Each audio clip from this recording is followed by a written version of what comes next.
Okay, we're not giving up. We're here with our precious brothers and sisters in Christ, trying to study the message of God, and we ain't giving up. Patriarchs and Prophets, this is part 2, studying Samson in the Old Testament in the book of Judges, Judges chapter 13 to 16. Here we're talking about familiar associations with people and relatives or spouses, relations, companions that do not love God, that we want to yoke up and link up with. God said, be ye not unequally yoked. They'll draw us away and bring us down. We got to be careful. And we have to make sure we're not, even those in the same faith or same denomination and stuff, can be a damage and detriment to each other. Oh, well, we're going to have a, or even those people talking about we can have a co-ed dorm and co-ed stuff and we can just co-ed together. Be careful. Can a person take fire in their bosom and their clothes not get burned? Play too close to the shark tank, you might get pulled in there and bitten. Just the same with lions and tigers. The devil's looking to destroy us. Okay? So we're not to go put ourselves voluntarily, willfully on Satan's enchanted ground. We got to go there and focus on what God wants us to do. But if you're there in a place, like this example, if you're in a place whereby you're trying to focus on a godly message and you have distractions and things come into play, sometimes you can get up and go and sing and you will say, oh, I don't want to do that. But you can say, hey, I have to learn that even people around me are cursing, I don't have to curse. People around me are getting butt naked and stripping down, I'm not going to get butt naked and stripped down. People around me are having illicit sexual relations with people, I'm not doing the same thing. People are drinking and smoking, I'm not doing the same thing. I do not have to be like the rest of them. I don't have to be like them. Doesn't mean that I'm better than them, like that, but I'm saying I choose to live as Daniel did and Shadrach, Meshach, and Abednego, and so should you. Every one of us should do to say, Lord, your will be done, not my own. So you'll be surrounded living by it. Remember, Enoch came at a time after Cain and Abel were existing. After Cain killed Abel already. Adam was there. Adam had to bury Abel, and yet he had to live a good life. By the grace of God, he was repentant and sorry for everything. All this stuff happened, and they lived at a time. Look at Abraham. Look at Noah. Look at the people in generation live at the time of Noah and Adam and them. Very wicked and bad. It's such a terrible way. And God said, you can do it. Look at Jesus living in the time of Nazareth, and his disciples came from around the same region. In a time whereby he was so devilish, he was so bad and thing, and God said, you can still do it. And Jesus born in a manger. Remember I told you, Jesus born in a manger in a stable, in a manger with animals, and did the animals smell good? How did the animals smell? The animals were what? The animals came in there, donkeys, cows, dogs, horses. You go to the zoo, I told you, go to the zoo, walk around the zoo when it's hot too, and you see how the thing smells. And Jesus is born in there. Isn't that how sin is to God? Stench and bad and evil? But yet God says, come, though your sin be as scarlet, come, let's sit down and reason together. I'm going to change you, I'm going to make it as white as snow, I'm going to clean you and purge you, I'm going to make you nice. So don't associate with evildoers one at the same time. We can live in the world, even though not becoming conformed to the world, but not compromising our principles and not lowering our standards to try to bring them in and say, oh, well, if the message is too high for them, they won't get over it. Come as you are, God says. He does the changing. Don't lower the standard. Don't water down the gospel to bring people in, okay? The time thus spent wasted with people who don't love God or hates God is worse than wasted. Thoughts are entertained and words spoken that tend to break down the strongholds and principles and to weaken the citadel of the soul. The wife, to obtain from whom Samson had transgressed the command of God, proved treacherous to her husband before the close of the marriage feast. Yep. Incensed at her perfidy, Samson forsook her for a time. Incensed at her perfidy, that word must most likely her maybe unwillingness to conform to godly standards, I would say. I'm going to take a little leap on that one. He said, yeah, he left her for a while and went alone to his home back at Zorah. He said, this woman, she's different. When afterward he changed his mind, he returned for his bride. He found her the wife of another. Whoa. So he left, he got tired and fed up with her. He said, I'm leaving her, I'm going to go somewhere else. So he left his wife and decided to go home for a while, take a break to go home to his family. When he came back, they gave her to another. His revenge in the wasting of all the fields and vineyards of the Philistines provoked them to murder her. Although their threats had driven her, right, to the deceit with which the trouble began. So, if you know this story, I'll put the link of the videos on the same website there. Meaning that when Samson gave them a riddle in a feast that they had to solve, and they couldn't figure it out, they entreated her and they threatened her. If you don't tell us, we're going to burn you and your father. So the wife then cried to him, you're not kind to me, you don't love me, you don't teach me good. And he said, okay. She bugged him so much, he said, okay, I'll yield. Remember God said, let not just strength to women. I think he means to the church as well, something spiritually. It doesn't mean that women are bad, but he's saying, do not give in just because, man, Just because women do what you do, don't mean you got to give in and say, oh, but at the same time, we ain't blaming the woman for all the stuff, because the men, you do your part too, okay? We all got a part to play. We're saying, people, lend not your strength to the others. Mean that don't give up your God for anybody else. Don't give up your godly principle standards for anybody else. Keep God first. But again, so what she did, he told her the riddle, still the riddle about, eating honey from the lion. And she then told it to the Philistines who were threatening her and her father. And then he ended up losing the battle. And from that, he then had to now go and had to, they made a wager, 30 changes of apparel from the Philistines, and he then had to go there and, in anger, go there and get the apparel. And he wasn't rich already. He wasn't rich, but there was a battle, there was a fight broke out between him and them, from what I see in the movies and other stuff. And he went and said, well, I'm gonna get you tricked me, I'm gonna get you back. So he was like a tit for tat. So he went and did that. And then later on, when he found out that she was then that she did that, he was upset at her. He didn't understand how she was so unfaithful to him. He left and went away, and the family said, I guess he left. Maybe they knew that, but you don't give away somebody's wife. But here's what happened. They gave her away, and he got upset and got mad. And then when he went and found some foxes, tied their tails together with fires between it, and let them loose in the Philistines' crops, and they burned everything down. So what the Philistines did when they heard about it, even though the Philistines are wrong already, they came back and found her and her father, and because they couldn't beat Samson, they came and they burned the wife and her father. So she still died because of treachery. Wouldn't she have been protected by telling the truth and being honest and being faithful to her husband, Samson? That's why you have to be careful who you link up with, because they can be treacherous to you. He's supposed to be finding a good wife who's going to help him up and be a helpmeet. Instead, she was bringing him down. And when she's going to bring him down, then Satan took away of her and them, the rest of them too. And look what happened. So now she and her father were dead, and their field was burned and scorched. And it was an interesting thing. But this is what happened. You can meet up with the wrong people and get unequally yoked. We got to read the story. Read the story for yourself to get a full picture of it. In Judges 13-16. So his revenge. So this is why she's reading thinking that you already read some of it, you already understood. She's reading thinking that you already understood the message. So she's not expecting to go over every detail of the story. She wants you to read and do your part. We can't say, oh, teach me, tell me, teach me. We need to do our part. We need to go there and study the message for ourselves also. We can't say, well, I assume that. No, don't wait for your pastor or preacher, someone to tell it to you. We need to go learning God's message for ourselves. What does God say? What does God do? How does God teach us? We need to learn for ourselves and then to do. So don't wait for them. So God says, read my words. So she went and read, and Ellen G. White did. And Ellen G. White had visions and stuff. It was God-given messages, and here she did. He told her. And it was heavy. His revenge, Samson's revenge, in the wasting of all the fields and vineyards of the Philistines, provoked them to murder her, his wife, the ex-wife, because she was given over to somebody else. Although their threats had driven her to the sea, to the seat with which trouble began. Samson had already given evidence of his marvelous strength. Remember when he said you would not know the riddle unless you would plow out my heifer? He was upset, boy. Samson had already given her evidence of his marvelous strength by slaying single-handedly a young lion and by killing 30 of the men of Ashkelon. Now moved to anger by the barbarous murder of his wife, he attacks the Philistines and smote them with a great slaughter. Then, wishing a safe retreat from his enemies, he withdrew to the rock Etham in the tribe of Judah. To this place he was pursued by a strong force, and the inhabitants of Judah, in a great alarm, basically agreed to deliver him to his enemies. Let me say that over in a different way.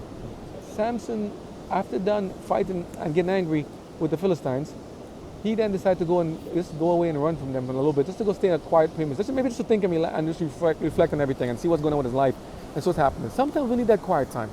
He took a little quiet time to go away, try to go to the cave and just to take a little moment to relax there. And as the devil will do it, no break. So the Philistines came to his people and said, listen, I want you to go bring Samson to us, or we'll destroy your villages. So here's what we owe Samson an apology. Shouldn't the sons and daughters of Israel at the time, knowing Samson was their brother, shouldn't the sons and daughters of Israel at the time say, listen, we're not going to give one of ours over to you. Remember? He's one of their brothers. You're going to give over your own people to the hands of the Philistines? Shouldn't you be fighting for your people? Samson was supposed to be fighting for his people, and so were they. But he cannot do it alone. They left Samson to do the whole battle by himself. Who else was being a judge and helping Samson? Where was the army of God? Where were the people? Where were the people? They had Joshua before. They saw the miracles of of Egypt, in Egypt and the plagues. They saw the miracle of the wall of Jericho falling. They heard the miracles before of Joshua having the sun stand still and everything else. Where did they go? Where were their strength? How could they go and fall so far so quickly after all this thing of miracles of God have done? Okay, we said that's them. What about us? What about us? After all we see God has said and do, and God has given us videos and movies and periodicals and pamphlets and Bible studies and in meetings and all that stuff, after all God has done for us, we cannot even stand for God when He needs us. We cannot even save our brothers and sisters from turning them in. We cannot stand and fight with them and help join in the battle and be on God's side. We let this man go through all the trouble by himself after all he's trying to do to help them. They said, well, that's his fault. He got his fault, his passions. Didn't we just say before that one person's actions will affect the rest of the nation? So Samson's actions affect the children of Israel. Samson's behavior affected his wife. Samson's behavior affected her. Her fathers affected her, and her affected them, and Samson affected them. Everybody affects each other. Even our enemies affect us, and how we deal with them affect us. Now look how the Philistines and Israel were being dealt together with each other, versus of Samaria and the children of Israel. Look how they did together back then. They back then had to go deal with this like this. In the meantime, I have to make it work. Look at that, right? After all that, but then, one sense, they went and fed them. In the other sense, this case, they had a war had to go on. But God was trying to tell them, from their disobedience, they were made captives. No, the son's okay. No, the son's okay. God was trying to tell them, from the disobedience, right? From the disobedience, right? They had to learn that they were going to get punished. No sin goes unpunished. Every sin gets punished. And disobedience to God is of the highest thing. It's like witchcraft in God. So it's like bad. We cannot disobey God and His Ten Commandments. We must stay faithful to God no matter what. Now we may stumble and fall. That's what we had before, the sacrificial system of offerings given. And then he said, I'm going to show you the proper way. I'm going to make a sacrifice once and for all for sin. Jesus Christ, when He died on the cross, once and for all for sin, for all of us. Right? And that's what we're supposed to do and follow.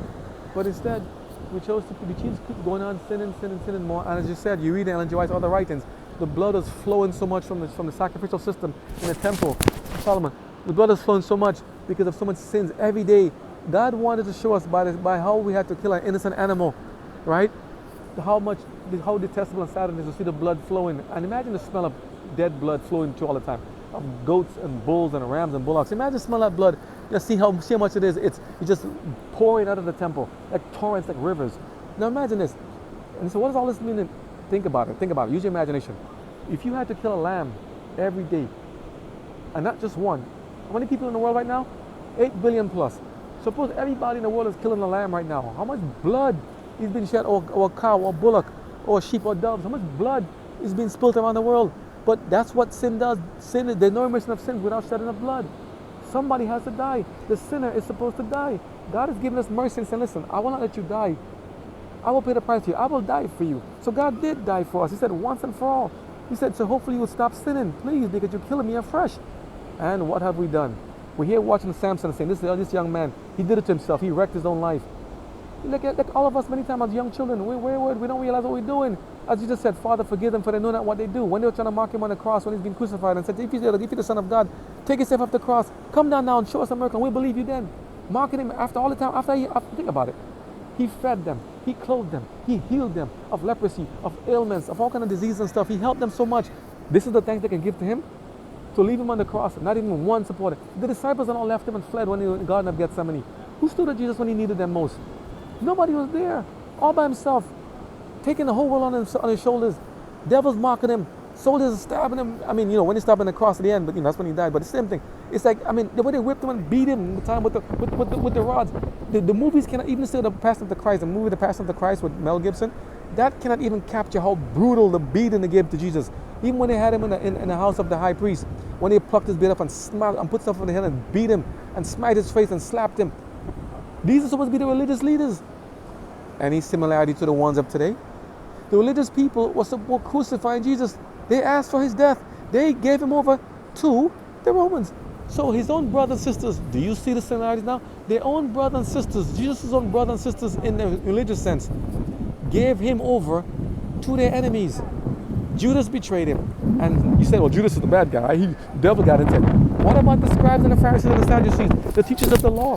What about the teachers of the law, the ones supposed to be having the repository message of God? They're supposed to know better. Instead of them doing better, they went and they gave Him up too. They took Him and they gave Him over, sold Him into slavery. For what? Slavery to sin? No, it's into death. Death. They sold him for 30 pieces of silver. And they watched him. And when the Romans asked him, when Pilate asked him, what should we do with Jesus? When they had a choice to make between them and Barabbas. Give us Barabbas. Give us Barabbas. What about Jesus? We don't know what to do with him. Crucify him. Crucify him. Are they that different from us today? Are we that different from them? Huh. Something similar, something different. Different time, same mindset. So are we giving our brothers and sisters over to Satan right now in our behaviors and our actions and our dealings with each other? Are we treating each other as God would treat us? Oh, let me get myself together. See my... I'm still trying to keep it together here. Look at this. Are we giving ourselves over to God the way we're supposed to? So, Samson's angry, needs a moment to think and reflect and get himself back together. And God is saying, watch Samson, but watch yourselves also. Because I'm talking to you, every one of us. Okay, let's continue. So he went to take a little break.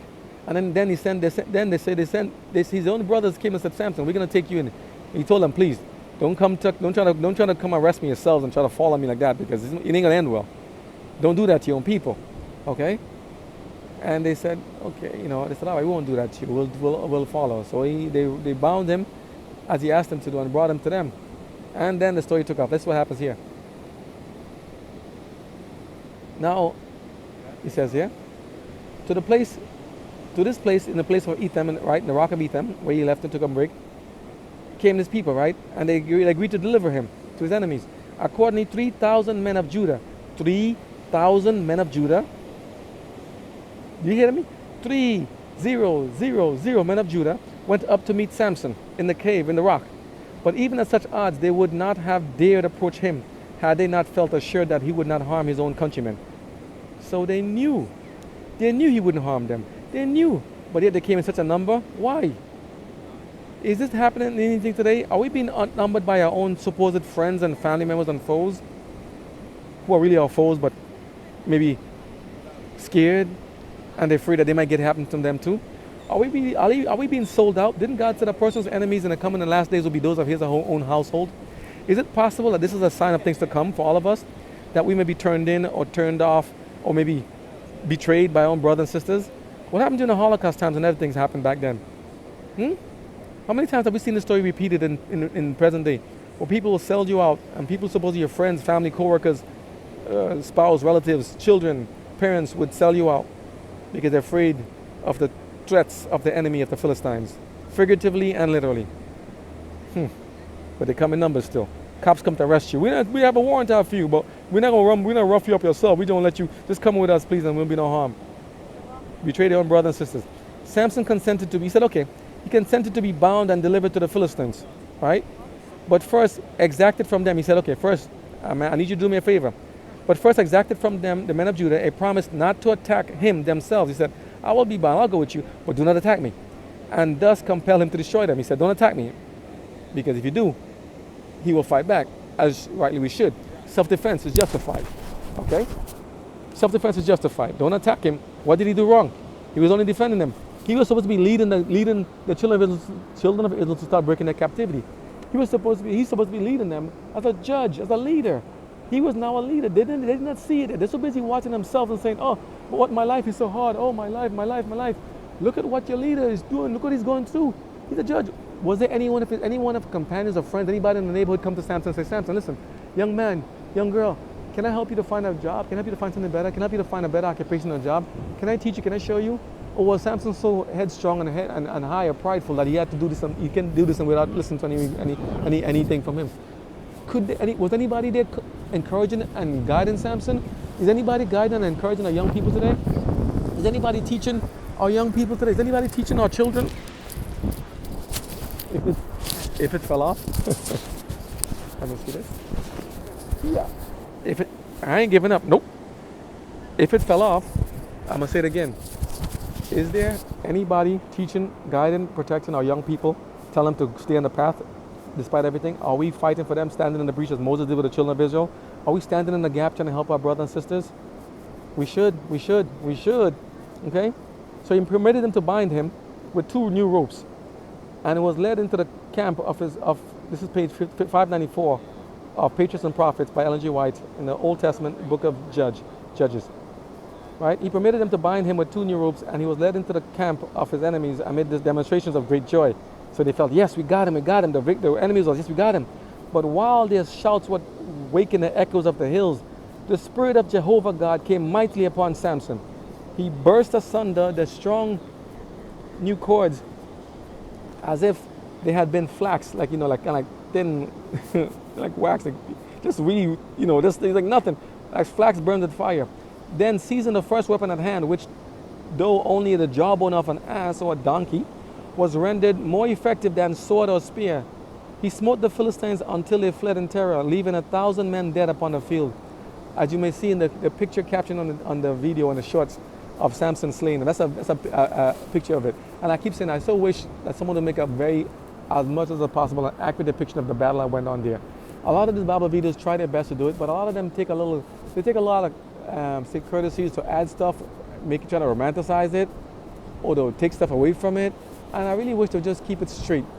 I try the best to put the best ones I can find, and they're probably more. And thank God people are getting more creative and starting to get more innovative too, and maybe making more. But I know it costs a lot, and it's a budgeted film, it costs a lot. So, one second. So when it's copyrighted or when it's thing, I understand. I don't take it personal. So but I know they're trying a lot to make this film and videos. And for those making it, I thank you tremendously. Lindsay Wagner and those who made the Samson film that I'm gonna post on the clip, I thank you for making the videos because it's a big help. You help a lot to get the message out. And you just to see that depiction of it, I felt like my hairs and my hands were raised up when I was watching. I was like, whoa, that's an epic battle. They make it so true, very nice battle the way it was.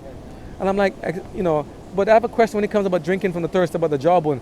He said, I thought God said he made an opening in the jawbone of the donkey, of the jawbone. I don't know if it was in Samson's mouth or the jawbone of the donkey found on the ground, because they showed it as coming from the ground in a little pool, in a little spring like.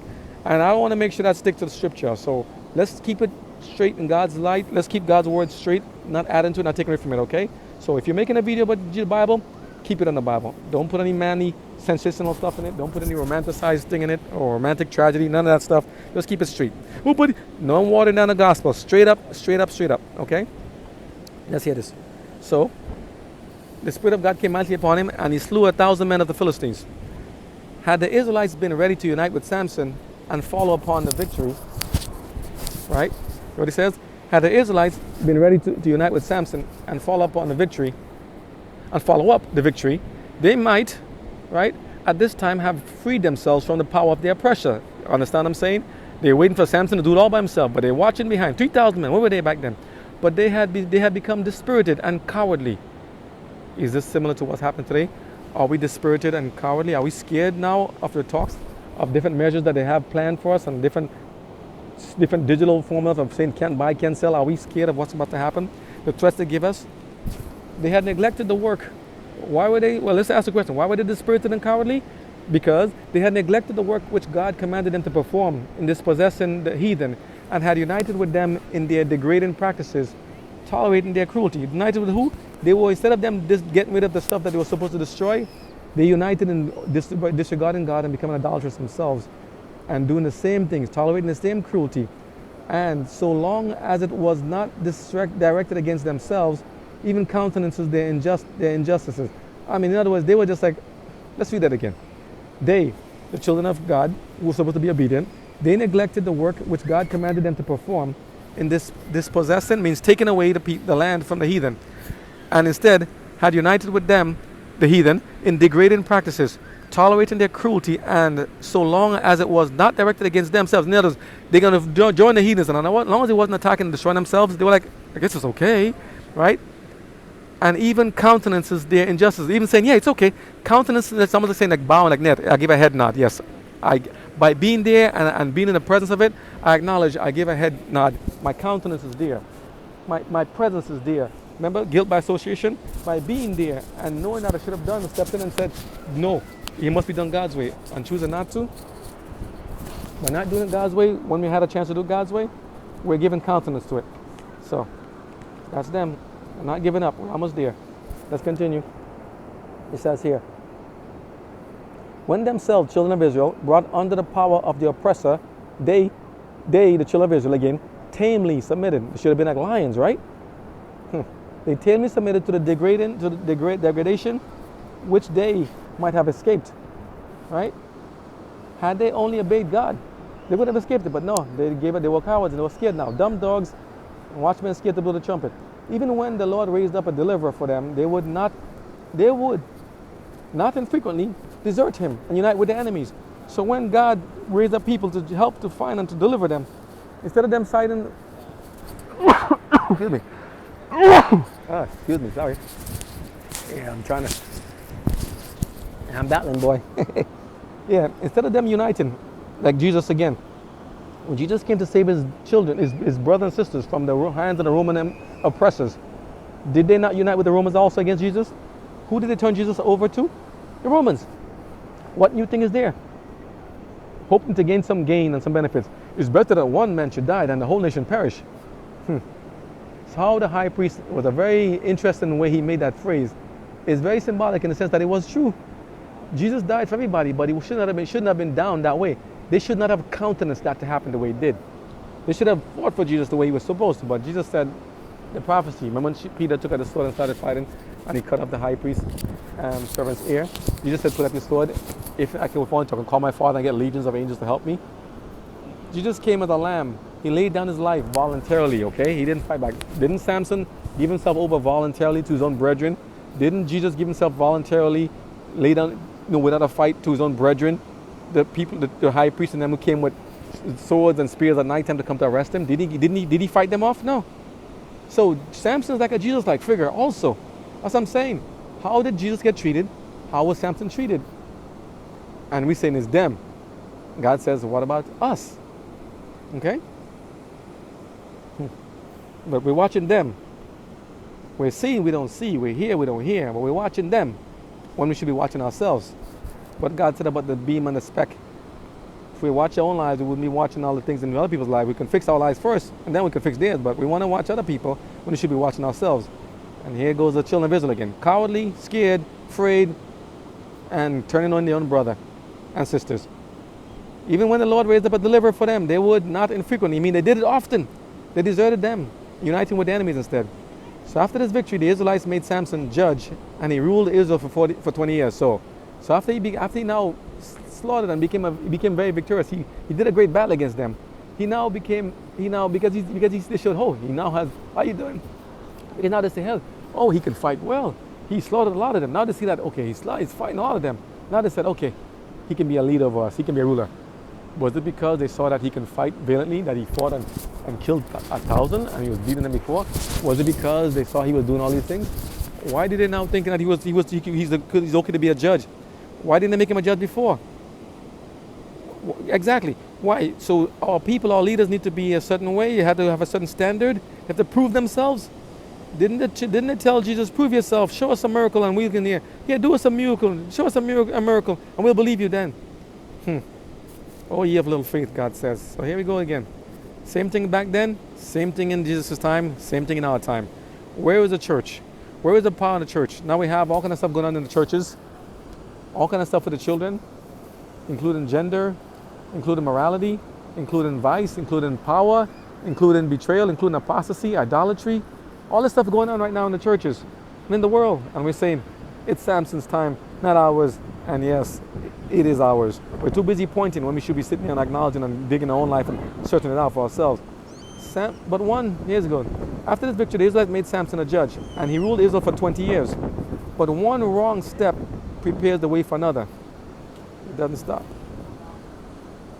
Samson, let's see it. Let me just get this thing together. I'm giving you intermission here. Samson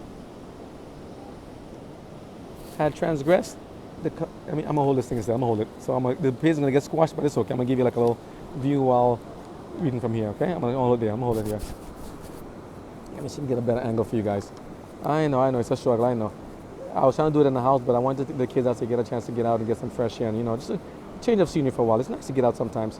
But let me see. I'll do this. Let me try to do this like this. Let me hold that little neck pillow. Let me see this. Maybe I'm gonna do this. I need to you hold it down. Thank you so much. I'm gonna do this. I'm gonna hold this part. Okay, let's do this now. Okay, yeah, it's okay to ask for help. It's a good thing. Thank you. Fall down. Let's see. No, I need to do this one this way. Okay. Let's see this. Samson had transgressed the commandments of God by taking his wife from the Philistines. So taking a wife from the Philistines. And again, lust of the eyes, here we go, pride of life, lust of the flesh. And again, he ventured among them. Who? The Philistines again. So he didn't learn the first time. You know, they say the dog returns to his vomiting and the pig to his wallowing in the mire. So we get out of sin, we get out of it.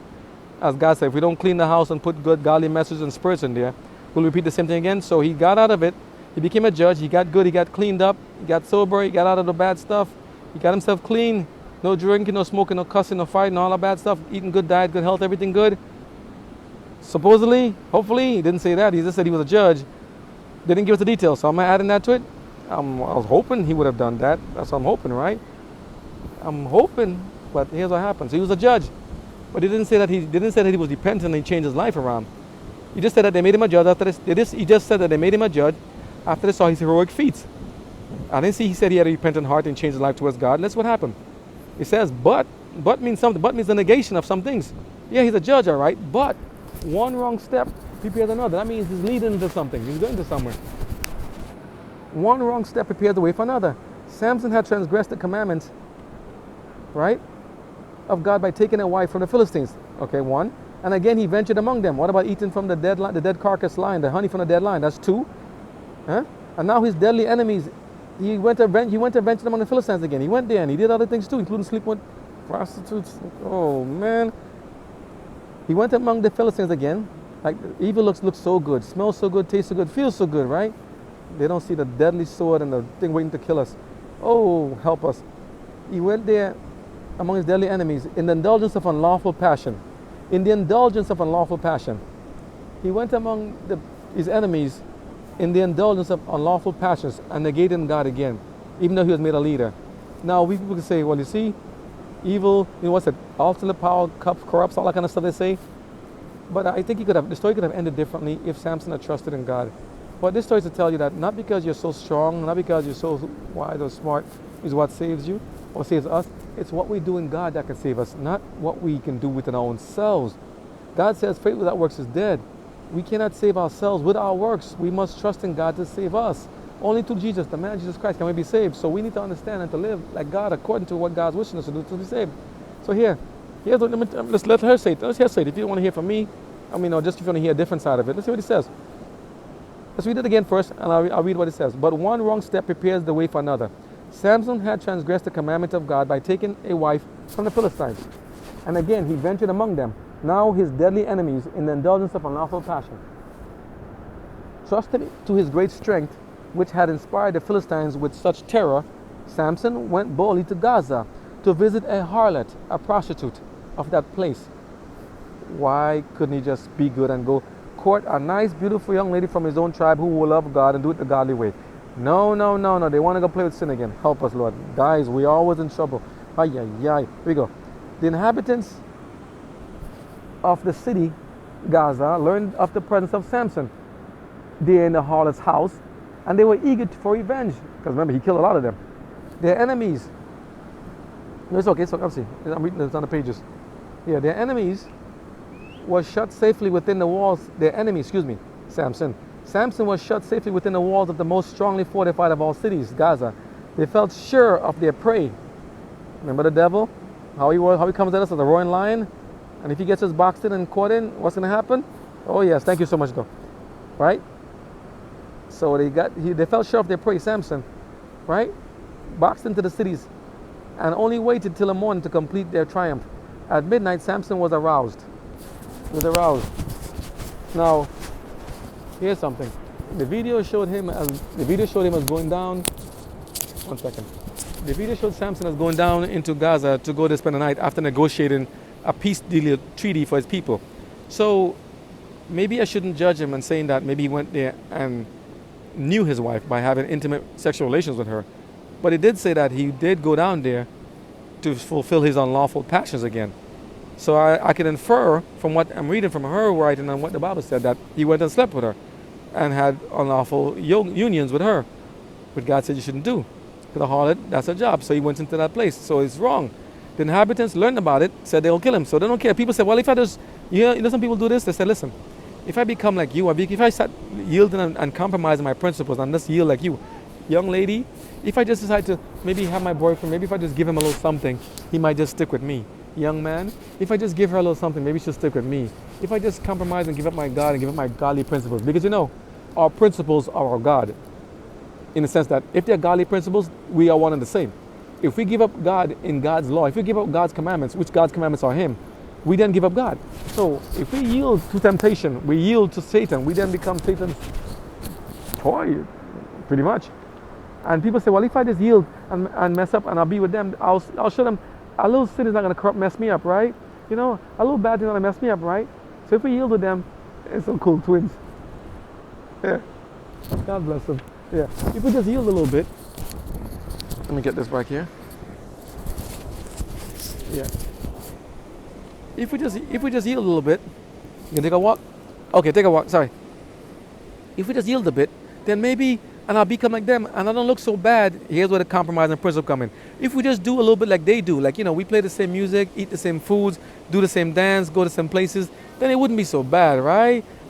We are brothers and sisters in Christ, right? If we steal the money like them, the same, right? If we sleep around and do the same thing, right? If we have a little premarital sex, right, it'd be okay, right? If we do things, if we touch and rope around and feel each other and go to the same movies and clubs and play to the same stuff, and right? If we do the same drugs and drink the same way, the same thing, right? If we do a little bit of compromise, it'll be okay, right? Be the same thing, right? I don't want to look so different. I don't want to stand out. I don't want to be different than anybody else. I want to be like God. I want to be in a godly way, right? Aw. If we just do that, well, he went and tried to be like them by gratifying the same unlawful, ungodly passions, and the same ones who try to kill him again. So, what a situation. You see, this is what happens. So they shut him in the gate, thinking they're going to get him, right? While he's just sleeping in the prostitute's house. And at midnight, he woke up. The accusing voice of the conscience filled him with remorse, so he did something. The accusing voice of conscience, thank God his conscience is still there. He can still say, Lord, forgive me, I'm sorry. He's like, oh, what have I done? And sometimes here's something interesting. Sometimes people fall at the wrong times. Sometimes they fall thinking they need a break, or they're just so tired and frustrated of trying to please everybody, trying to be the right, perfect person. I used to hear the phrase of mountain high, valley low, where it's like you have a great victory one day and you feel so good and strong and so great. Next thing you know, you're regretful because you're sinning and doing something that's unpleasing to God. You remember, like in Samson's case, you can see that he's so strong and just won and destroyed all those Philistines, destroyed all the bad people. And now he's there sleeping with a prostitute. Oh man, that's horrible, And not the same situation, but a similar thing of mountain high, valley low. When Elijah won a great victory against with the children of Israel, okay, when he asked them how long halt you between two opinions, right, and they had to get it with a sacrificing to their God, and he said, the one that answered with fire will be the true God, and to show the children of Israel, right, that God is the one that answered with fire by a simple prayer and act.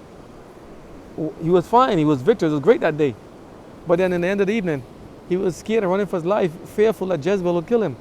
It's a mountain high, valley low experience. They're so great and wonderful when everything's going great, but after that, it's like somehow there's a drop in the fervor and zeal and the strength to go on. But God didn't give up on him, Elijah. And God didn't give up on Samson either. Thank God his conscience. Remember, the Lord said he speaks to us through our conscience and the Holy Spirit. Be careful. Hold on. Listen, stop.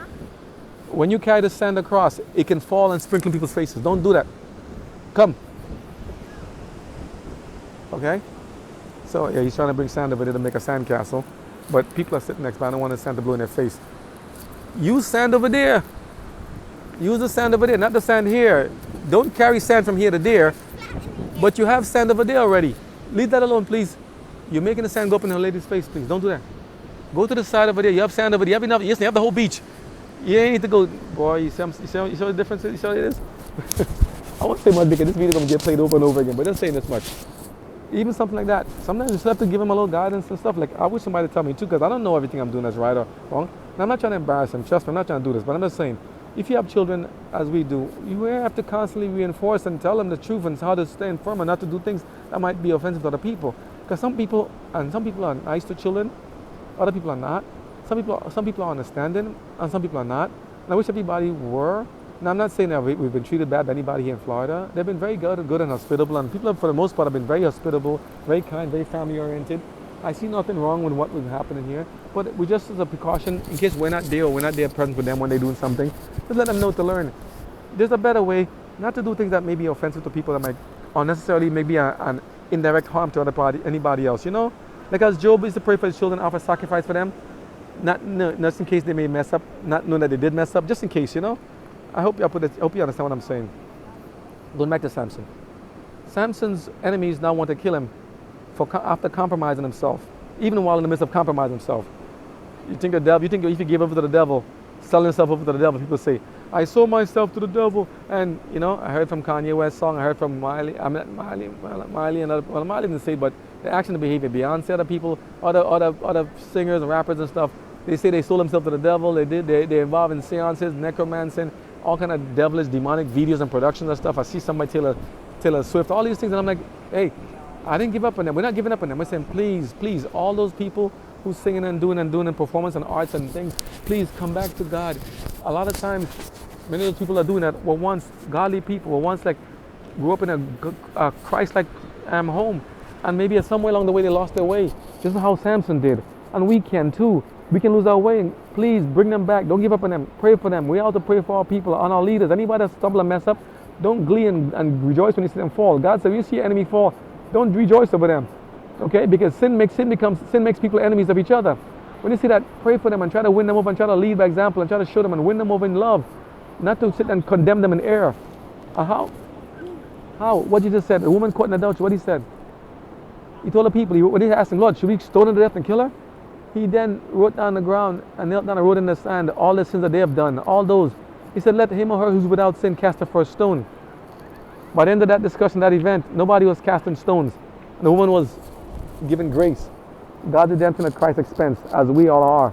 Because everything we do, every sin we do in our life is deserving of death. But yet we don't die as we do, and we should, because God paid the price for us. We got grace. We got the forgiveness because of Christ's sacrifice. You see how beautiful and how amazing this is? So, Samson deserves a little forgiveness too, and God talks into his conscience. But when our consciences get seared, when we don't no longer hear the message of God, we no longer hear anything of God, we have to be careful. That's when we're in trouble. If our conscience no longer pricks us and accuses and arouses us to make forgiveness and ask God for forgiveness and to say, Lord, can I change? We're in trouble.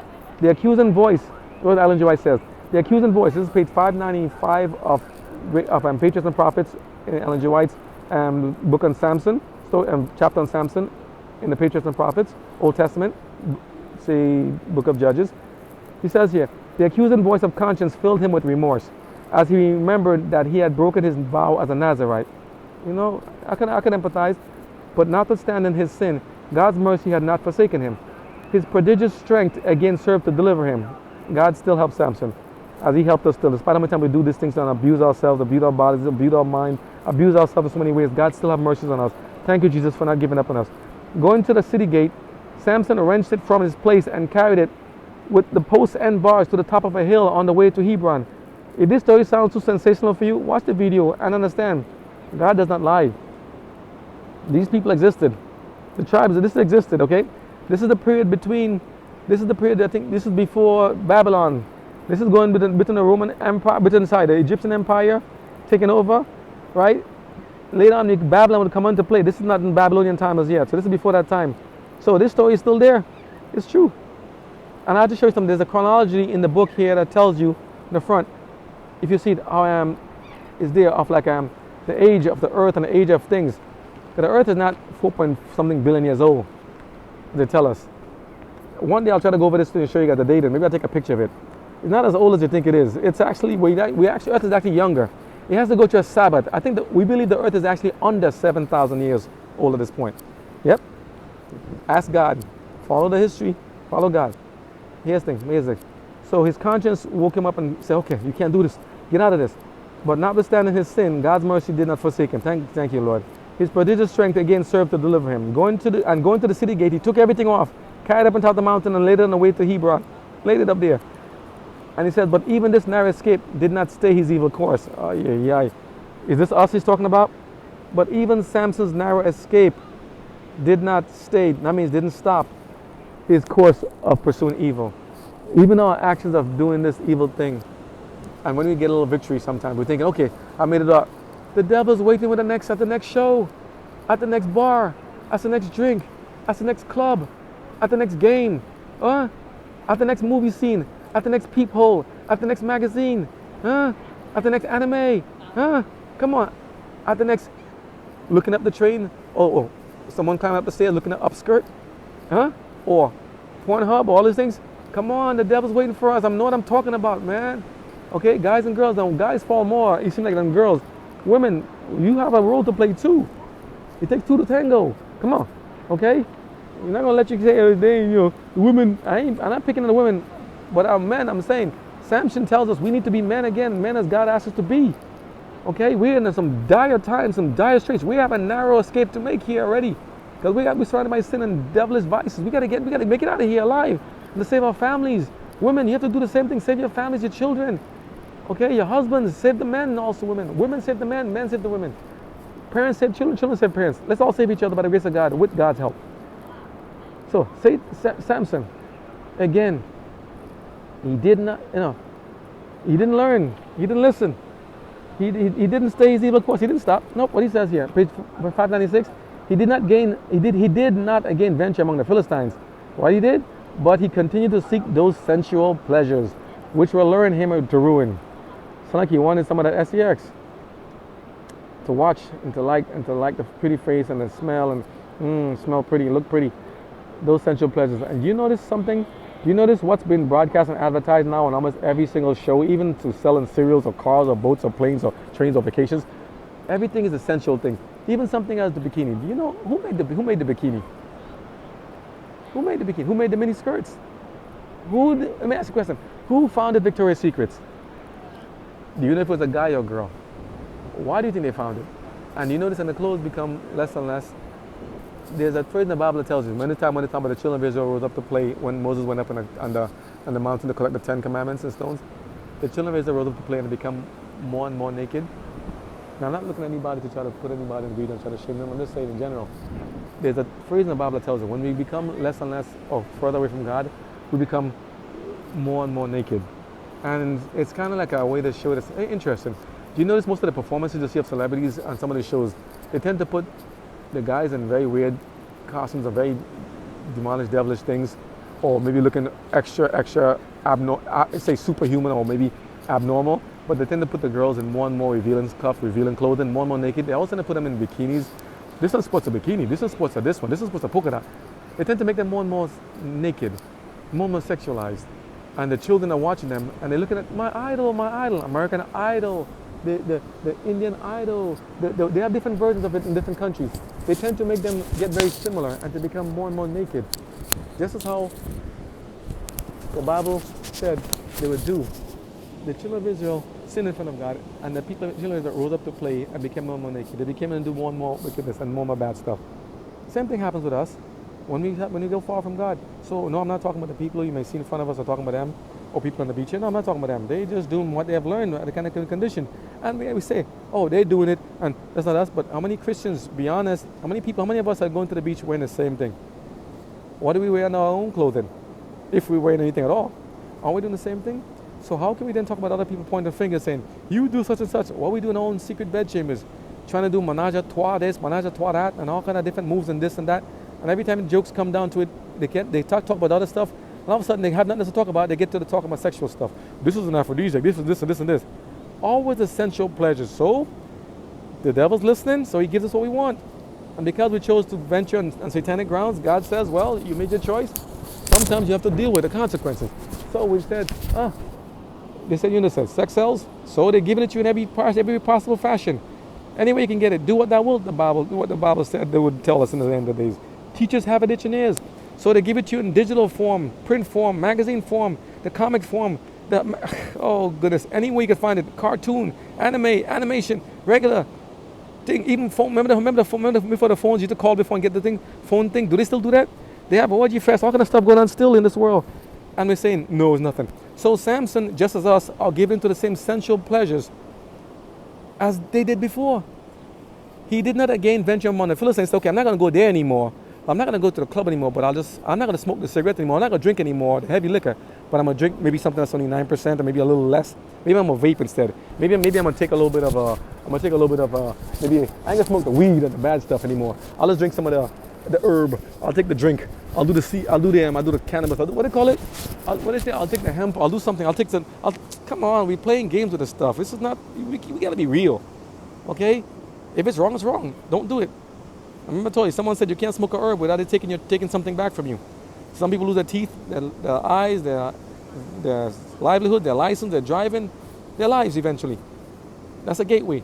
Well, I don't do anything bad, but how about we play with the Ouija board and do like a little pray and play with the seance. Like now you see Halloween coming up. Here's another thing, people.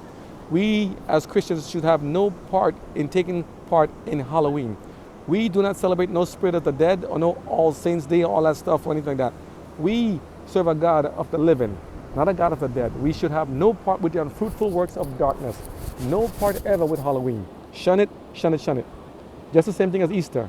Baptized paganism, we call those things. They're not founded in Scripture. They're not in God's Word. They're not there.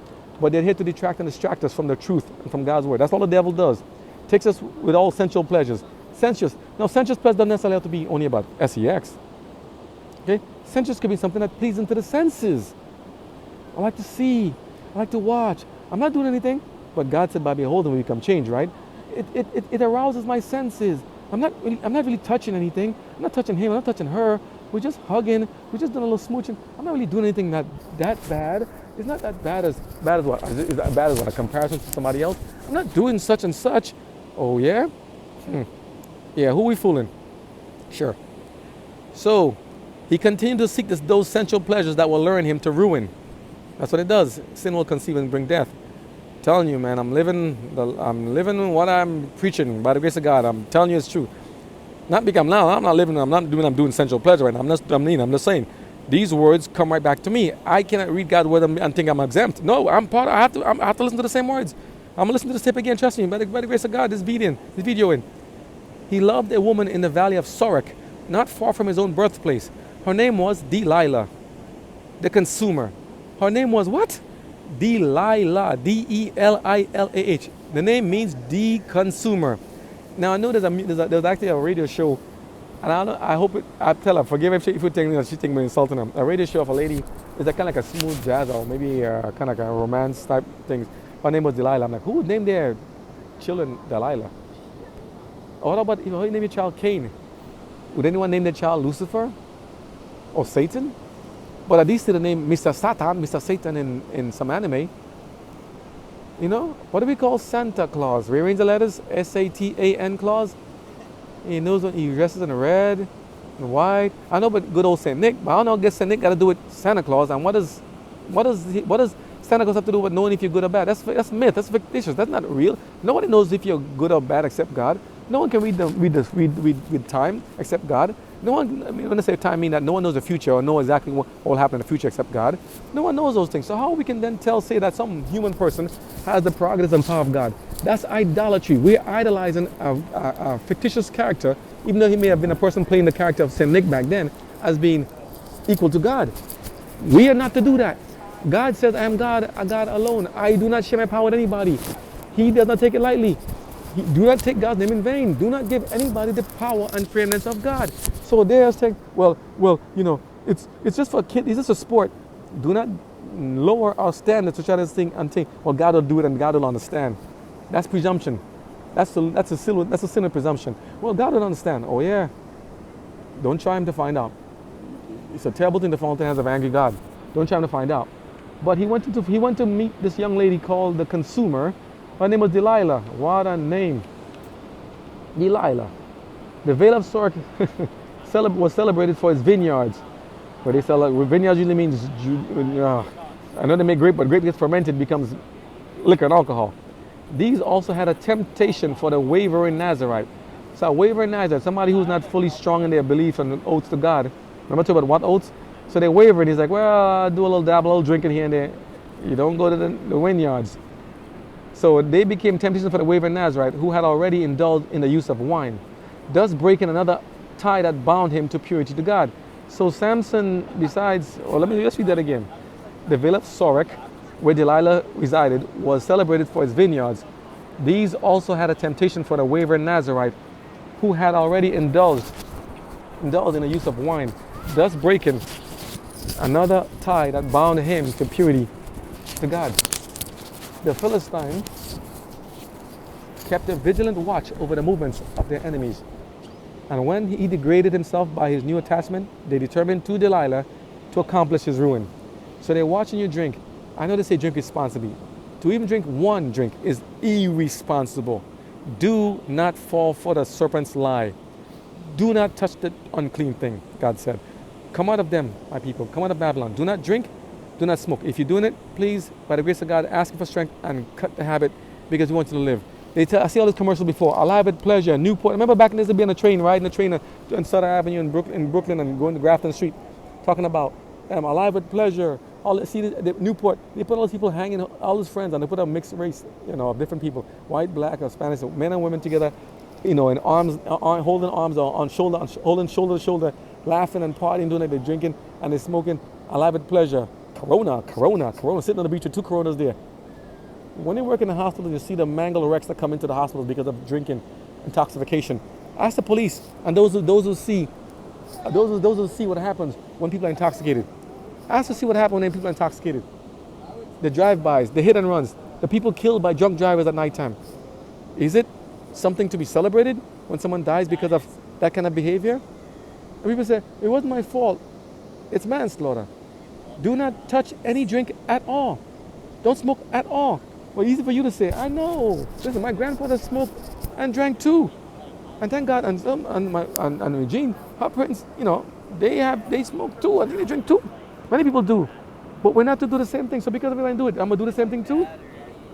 Come on. We have to be in the world, but not afterward. We don't have to follow everybody to do the same thing. And if a mistake has happened in the past, why need to repeat the same mistake to think it is better? Let the mistake go with them and hopefully they'll change their life. But don't follow the same mistake and think, well, God will forgive me. Or people going for willful sin into God. Well, they messed up, but maybe I won't do so bad. We're looking at each other, comparing ourselves to each other, thinking, God will understand. Oh, yeah, he will all right. He will all right. So let me end it here for once with Delilah. To make the video easy to upload, it's going to continue. Delilah is on the scene. Oh, Delilah, help us. Samson, we owe you an apology. But you got to learn your lesson also. God be with you all.